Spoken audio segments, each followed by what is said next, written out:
এখন চলে এসেছি বেশ কয়েকটা আপডেট নিয়ে। তো প্রথমেই তোমাদের বলি যে ফৌজি যে সিনেমাটা প্রভাসের, তো সেই সিনেমাটার হাইলাইট হতে মানে কোন জিনিসটা সব থেকে বেশি হাইলাইট হবে সেটা বলছে যে হিটলার এবং সুভাষচন্দ্র বোসের যে মিটিংটা হবে তা সেটা হচ্ছে এই সিনেমার সব থেকে বেশি হাইলাইট। এখানে কিন্তু অনেক ব্রুটালিটিও থাকবে এই মানে এই সিনেমাটাতে অনেক অনেক অ্যাকশন থাকবে এবং এই সিনেমাতে শোনা যাচ্ছে যে হিটলারের যে ক্যারেক্টারটা সেটা সবাই বলছে যে জ্যাকি শ্রফকে করলে ভালো লাগবে। তো জ্যাকি শ্রফ একটা থাকার কথা চলছে এবং দেখা যাক যে এটা অনলি ফর ভিউয়ার্সদের ইচ্ছে না, এটা মেকার্সরাও একই ভেবেছে যে এখানে জ্যাকি শ্রফকে নেওয়া যাবে। তোমরা বলবে যে তোমাদের কাকে এই সিনেমায় হিটলার থাকলে ভালো লাগবে, তো অবশ্যই কমেন্ট করে জানাবে।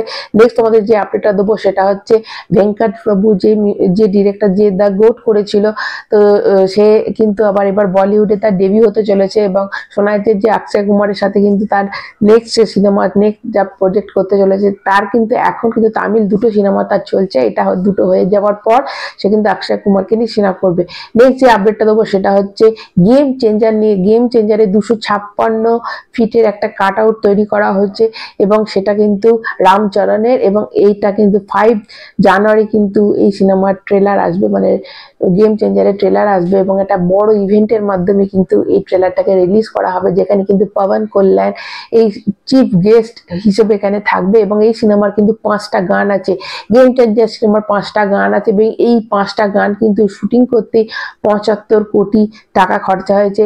নেক্সট তোমাদের যে আপডেটটা দেবো সেটা হচ্ছে দেবারা সিনেমাটার পার্ট 2 কিন্তু আছে। দেখো দেবারা সিনেমাটা কিন্তু খুব একটা চলেনি এবং দেবারা ক্যারেক্টার সেই মানে ফার্স্ট হাফে যে বাবার যে ক্যারেক্টারটা ছিল সেটা কিন্তু খুব খুব ভালো লেগেছিল সবার, কিন্তু পরে মানে সেকেন্ড হাফটা কিন্তু একটু ঝুলিয়ে দিয়েছিল। তো দেবারা সিনেমাটা সেরকম বক্স মানে সেরকম হিট না করলেও কিন্তু শোনা যাচ্ছে দেবারা পার্ট 2 কিন্তু মানে পুরোপুরি চেঞ্জ করা হবে। কারণ দেখো দেবারাতে যে নেগেটিভ মানুষের লেগেছে সেগুলোকে তারা চেঞ্জ করে কিন্তু এটা কিন্তু ভালো করে তৈরি করা হচ্ছে এবং নেক্সট ইয়ার জুলাই মাস থেকে কিন্তু এর সেকেন্ড পার্টের শুটিং হবে এবং 2026 কি 27 এই সিনেমাটা রিলিজ করবে।